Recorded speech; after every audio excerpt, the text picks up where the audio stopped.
سورہ منافقون کی آیت نمبر 8 ہے۔ اللہ تعالیٰ فرماتے ہیں یقولون کہ وہ یہ کہتے ہیں لَإِن رَجَعْنَا إِلَى الْمَدِينَةِ جب ہم شہر کی طرف لوٹیں گے، یعنی کہ اپنے شہر مدینہ شریف کی طرف،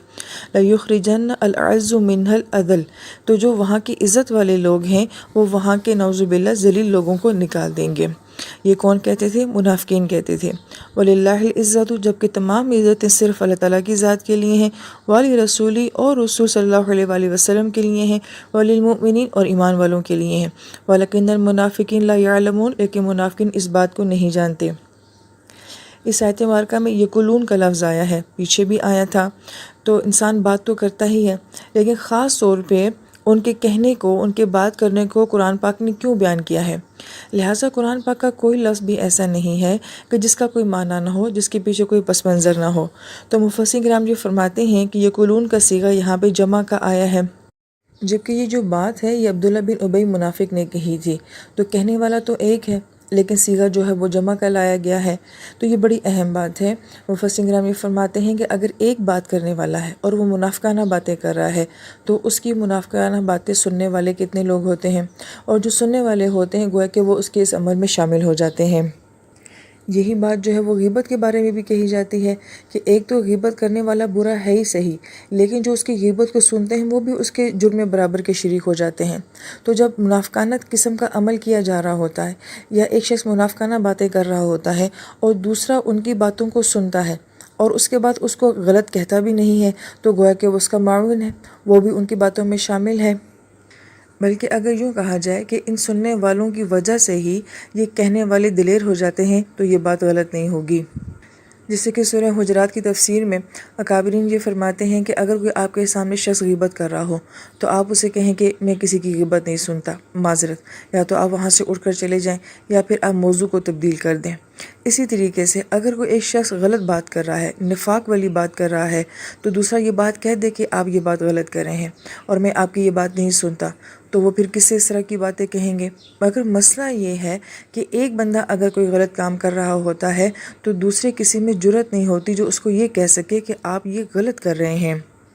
چاہے معاملہ اجتماعی سطح کا ہو اور چاہے معاملہ انفرادی سطح کا ہو۔ ہم چونکہ عورتیں ہیں، ہم اپنی گھریلو سطح کے اوپر دیکھیں کہ اگر کوئی ایک غلط کام کر رہی ہوتی ہے تو ہم اس کو اس لیے نہیں ٹوکتے، اس لیے نہیں منع کرتے کہ پھر اس کے ہمارے تعلقات خراب ہو جائیں گے، یا ہمارے کچھ انٹرسٹ جو ہیں وہ اس سے متعلق ہوتے ہیں، اور ہمیں پتہ ہوتا ہے کہ اگر ہم نے اس کو روکا یا اس کو کہا کہ آپ غلط بات کر رہی ہیں تو ہمارے ان انٹرسٹ کو جو ہے وہ نقصان پہنچے گا،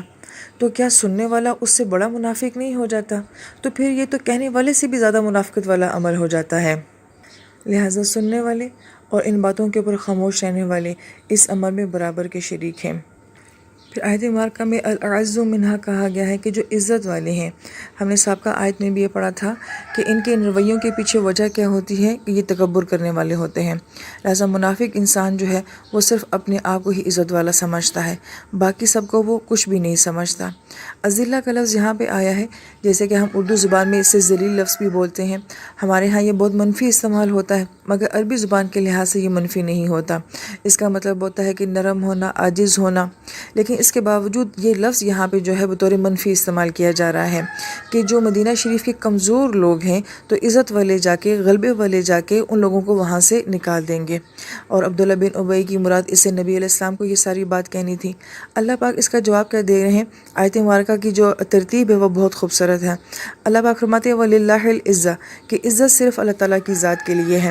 اب عزت کا لفظ جو ہے وہ اللہ تعالیٰ کے ساتھ آیا ہے، اور اس کے بعد پھر نبی علیہ السلام کا نام آیا ہے اور پھر مومنین کا نام آیا ہے، یعنی کہ اللہ تعالیٰ نے عزت کو اور اپنے نام کو اکٹھا کیا ہے اور اس کو باقیوں سے سیپریٹ کر دیا ہے، نبی علیہ السلام کے نام سے اور مومنین کے نام سے سیپریٹ کر دیا ہے۔ اور اس کے اندر کیا کنسیپٹ ہے کہ عزت صرف اللہ تعالیٰ کی ذات کے ساتھ ہے، وہی دے سکتا ہے اور وہی کسی سے چھین سکتا ہے، اس کے علاوہ نہ کوئی کسی کو عزت دے سکتا ہے، نہ کوئی کسی سے لے سکتا ہے۔ لہٰذا اس سے ہمارے ذہنوں سے یہ خوف ہی نکل جاتا ہے کہ فلاں شخص مجھے ذلیل کر دے گا، اگر اللہ نہ کرے تو کوئی نہیں کر سکتا ہے۔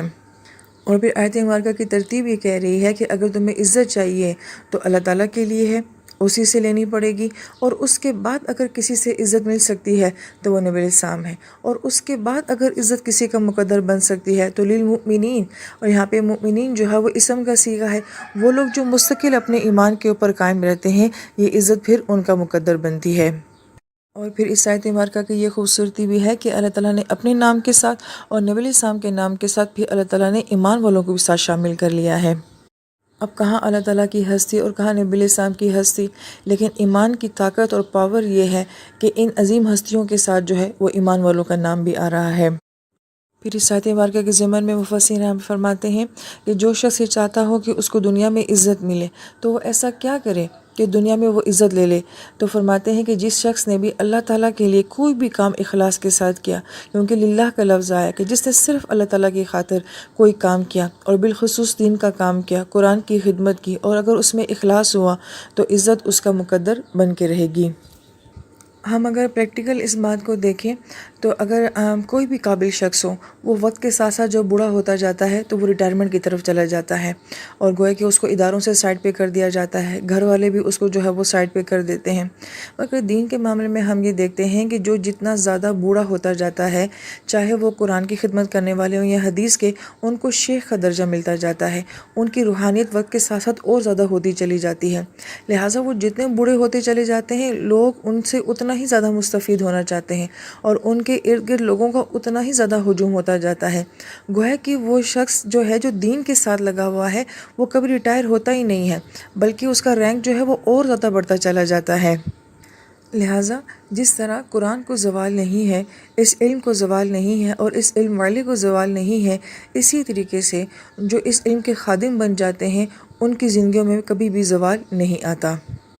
پھر اس آیت مبارکہ کی تکمیل بھی اللہ تعالیٰ فرماتے ہیں کہ وہ لوگ اس بات کو جانتے نہیں ہیں۔ اگر ان دونوں آیات کو، جو کہ سابقہ آیات اور موجودہ آیات ہے، اس پہ غور کیا جائے تو منافقین نے دو طرح کی سجیشن دی ہیں۔ ایک میں وہ یہ کہتے ہیں کہ ان کے اوپر خرچ کرنا چھوڑ دو تو یہ لوگ ختم ہو جائیں گے۔ دوسری سجیشن یہ دیتے ہیں کہ ان کو مدینہ شریف سے ہی باہر نکال دو تو ان کا کام جو ہے وہ سارا ختم ہو جائے گا۔ اور پھر اوپر والی آیت میں چونکہ مال خرچ کرنے کی بات تھی اور زمین اور آسمان کے خزانوں کی بات تھی، تو وہاں پہ اللہ پاک نے یفقہون کا لفظ آیا ہے، اور یہاں پہ عزت کا معاملہ ہے تو یہاں پہ اللہ پاک نے یعلمون کا لفظ آیا ہے۔ لہٰذا اس کے اندر ایک نقطہ جو سمجھ آتا ہے وہ یہ کہ آسمان اور زمین کے خزانے یہ غیب سے تعلق رکھتے ہیں، غیب کا معاملہ تھا، تو وہاں پہ بہت غور اور تدبر کی ضرورت ہے، اس لیے وہاں پہ فقی لفظ آیا کہ ان کے اندر اتنی گہرائی نہیں ہے کہ یہ غیب کی باتوں کو جان سکیں اور اس کے اوپر غور و فکر کر سکیں۔ جہاں تک رہ گیا عزت کا معاملہ، یہ تو سطحی سا معاملہ ہوتا ہے کہ انسان جان لیتا ہے کہ کون عزت والے ہوتے ہیں اور کون ذلیل ہوتے ہیں، مگر یہ اس سطحی سطح پر بھی جو ہے ناکارہ ہیں، ناکام ہیں، ان کی سمجھ ہی نہیں ہے، وہ یہ جان ہی نہیں سکے کہ عزت کا تعلق تو صرف اللہ تعالیٰ کی ذات کے ساتھ ہوتا ہے۔ لہٰذا دونوں باتوں کی نفی کی گئی ہے کہ ایک سطحی انداز جو ہوتا ہے یہ اس لیول کے بھی نہیں ہے، اور ایک فقی انداز ہوتا ہے یہ اس لیول کے بھی نہیں ہے۔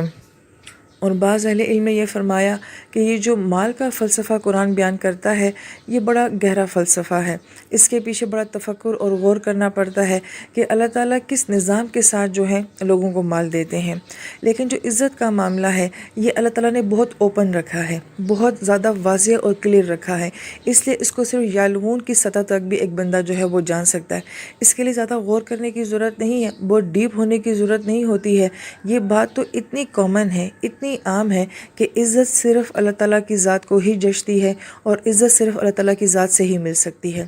لہذا یہ معاملہ بہت اہم تھا، اس لیے اس کو بہت کیجول رکھا گیا، بہت عام رکھا گیا کہ ہر بندہ اس کو جان سکے۔ اور مال کا فلسفہ تھوڑا سا گہرا ہے، اس لیے اس کو جو ہے وہ یفقہون کے ساتھ بیان کیا گیا ہے۔